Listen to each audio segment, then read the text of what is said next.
জনপ্ৰিয় অভিনেত্ৰী প্ৰস্তুতি পৰাশৰে বাৰু কিয় এনেকুৱা কৰিলে? প্ৰস্তুতি পৰাশৰ খবৰটোৱে এতিয়া সকলোকে আচৰিত কৰি তুলিছে। ইমান ডাঙৰ, ইমান জনপ্ৰিয় অভিনেত্ৰী হৈও তেওঁ কিয় এনে কাম কৰিবলৈ এবাৰো কুণ্ঠাবোধ নকৰিলে? প্ৰকৃততে কি হ'ল অভিনেত্ৰী প্ৰস্তুতি পৰাশৰ? সম্পূৰ্ণ কথা জানিবৰ বাবে আপোনালোকে ভিডিঅ'টি শেষলৈকে চাব।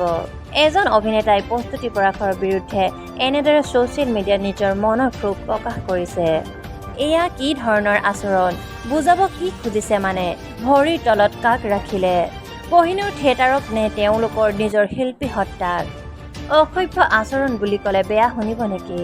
এয়াই শিকাই যাব নেকি সকলোকে? ভাল অভিনেতা অভিনেত্ৰী বা প্ৰযোজকটো আলু পিঁয়াজো হ'ব পাৰে। সকলো ভাল মানুহ হ'ব নোৱাৰে।